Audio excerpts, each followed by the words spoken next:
लोकतंत्र में शब्दतंत्र। मैं आर्यावर्त आपका स्वागत करता हूं। आज के इस एपिसोड में आप सुनेंगे माननीय सांसद श्री मनोज कुमार झा बेवफा जी को। बावफा नहीं होता, वरना इतना बुरा नहीं होता। हमने तो सोचा था, बाद लुटने के ये पता चला कि रहजन रहनुमा नहीं होता। एक और ऐतिहासिक तथ्य जो मैं सदन के अपने साथियों के समक्ष रखना चाहूंगा कि 1950 में भी 31 जनवरी को ही अभिभाषण हुआ था। 31 जनवरी 1950, जब हमारे तब के महामहिम डॉक्टर राजेंद्र प्रसाद, जो बिहार से आते थे, देश के सर्वमान्य नेता थे, उन्होंने अभिभाषण दिया था। तो 72 वर्ष बाद ये एक संयोग है, लेकिन 72 वर्ष के अभिभाषणों के दायरे में अगर सर सोचे तो कई चिंता की लकीरें हैं, और चिंता की उन लकीरों को हमने अभिभाषण के पक्ष में, अभिभाषण के दौरान नहीं देखा। इसलिए मैं शुरुआत करूंगा कि बेवफा बावफा नहीं होता, बेवफा बावफा नहीं होता, वरना इतना बुरा नहीं होता। हमने तो सोचा था, बाद लुटने के ये पता चला कि रहजन रहनुमा नहीं होता। खैर, बहरहाल सर, मैं कुछ छोटी छोटी चीजें इस संदर्भ में रखना चाहूंगा। सभापति महोदय, मुझे पता है कि इस संदर्भ की गरिमा क्या है।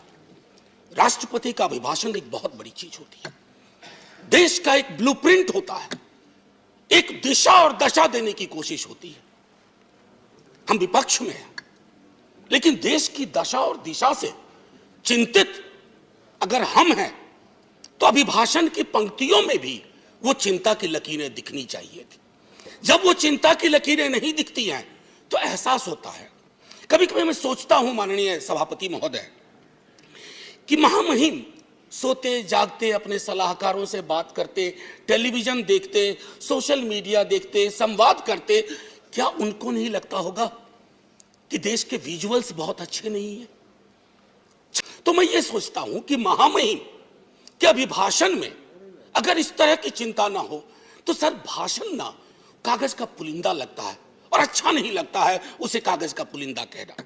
दूसरी चीज माननीय सभापति महोदय, कोरोना पर मैंने विस्तार से इस सदन में चर्चा की है। कोरोना को लेकर के भी जो चिंता आनी चाहिए थी वो नहीं आई।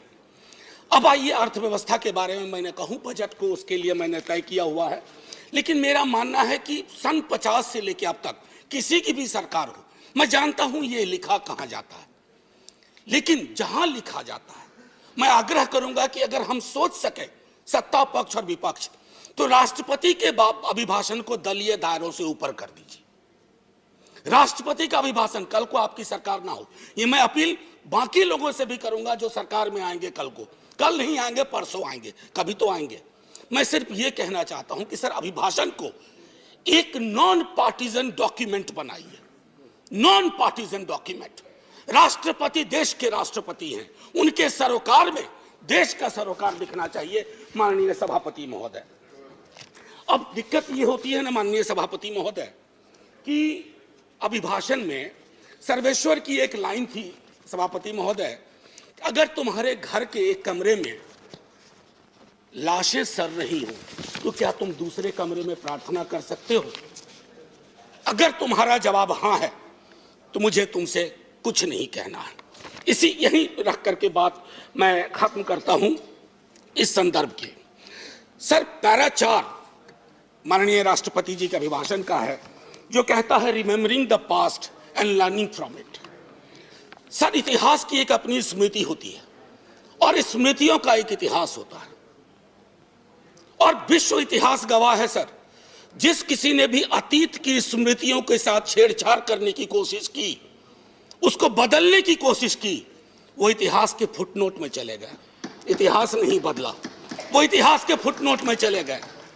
नेताजी सुभाष बोस, अरे देश के नेताजी हैं, आपने उनको इंपीरियल कैनोपी में रखने का, अगर नेताजी कहीं से आ जाते हैं तो कहते कैनोपी मत रख भाई, दिलों में रख, दिलों में रख। मैं ये इसलिए कह रहा हूं, मैंने नेताजी की चिट्ठियां पढ़ी हैं नेहरू जी के नाम, मैंने नेताजी की चिट्ठियां पढ़ी हैं बापू के नाम, मैंने नेताजी की चिट्ठियां पढ़ी हैं तमाम उस दौर के लीडर्स के नाम। कहां कद था नेताजी का, नेहरू जी का, बापू का, पटेल का, और विवेचना कौन लोग कर रहे हैं? मैंने इसी सदन में कहा था कि बौनी समझ के लोग लंबा इतिहास नहीं लिख सकते, लंबी लंबी लंबी लकीर नहीं खींच सकते। एक बार चिंता करिएगा सर, मैं ये कह रहा हूं कि बापू के राम की संकल्पना करिए। अच्छा, इससे पहले एक हल्के में एक बात कहूं माननीय सभापति महोदय, मैं कभी कभी सोचता हूं 1952 में पहला चुनाव लड़ा हमने सर। 52 में हम पार्टीशन से निकल के आए थे, पीड़ा थी बहुत, लाखों लोग मारे गए उधर और लाखों लोग मारे गए इधर। लेकिन सर 52 का चुनाव हुआ था समावेशी विकास पर, रोजगार पे। 70 साल बाद हम चुनाव लड़ रहे हैं किस चीज पे? देख लीजिए। मुझे तो कभी कभी ताज्जुब होता है कि पाकिस्तान में चुनाव हमारे नाम पे नहीं होता है, लेकिन हमारे यहां चुनाव पाकिस्तान के नाम पे होता है। अमन जी, अब मैं तो कह रहा हूं कि जिन्ना कहीं भी होंगे सोच रहे होंगे कि जो जीते जी मैंने नहीं पाया, भाजपा वालों ने मुझे मरने के बाद दे दिया। ये मैं समझता हूं हम सब के लिए सर चिंता का विषय होना चाहिए। सर, मैंने कहा था कि बापू के राम, जब इतिहास की बात करते हैं सर, ये किताब है प्रार्थना खंड, बापू की किताब है, बापू की प्रार्थनाओं का संकलन है। मैं आग्रह करूंगा सब पढ़ें। जब नोआखोले से लौट के आए बापू, बहुत पीड़ा थी, उन्होंने अपना प्रार्थना बदल दिया। वो प्रार्थना भजमन प्यारे सीताराम की जगह भजमन प्यारे राम रहीम, भजमन प्यारे कृष्ण करीम। आप क्या कर रहे हैं?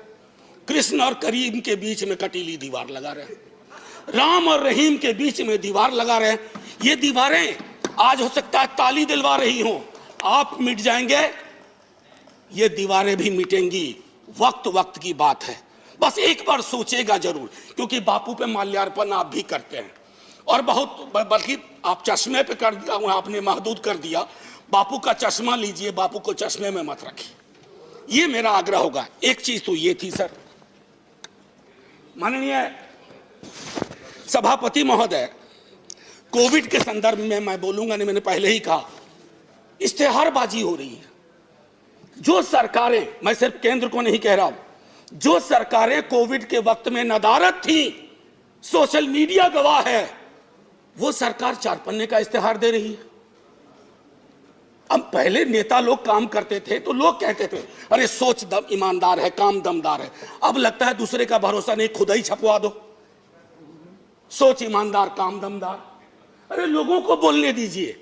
अब देखिए सर, दूसरी चीज कोविड के संदर्भ में मैं आपको कहूंगा, जब आप कहते हैं ना कि फलाने की तुलना में यहां इतने कम मरे वगैरह, 18 से तुलना करते हैं, सर जिन परिवारों के चिराग गुम हुए ना, उनके लिए मौत आंकड़ा नहीं है सर। मेरी बेटी की एक साथ में लड़की पढ़ती थी, 2 बेटियां थी, माता पिता 1 हफ्ते के अंदर दुनिया से चले गए। उसको नंबर बताएंगे हम कि ये आंकड़ा है तुम्हारे बाबूजी का, ये आंकड़ा है तुम्हारी मां का। ये नहीं होना चाहिए सर, इतनी तो संवेदनशीलता होनी चाहिए, सरकार किसी की भी हो सकती। क्या हो गया सर, आजकल देखिए शब्दावली बदल गई है। वाजपेयी जी की सरकार एनडीए गवर्नमेंट कही जाती थी, या आपकी भी सरकार शुरू में जब बनी थी तो एनडीए गवर्नमेंट या बीजेपी गवर्नमेंट, अब कहते हैं मोदी गवर्नमेंट, अब हो गई है केजरीवाल गवर्नमेंट। सर ये जो बीमारी है ना, पूरी सरकार व्यक्ति केंद्रित हो जाएगी ना सर, तो डेमोक्रेसी में दिक्कत क्या हो जाती है कि डेमोक्रेसी को सबसे बड़ा खतरा कल्ट से होता है। चैनल को सब्सक्राइब करना न भूले और वीडियो को लाइक जरूर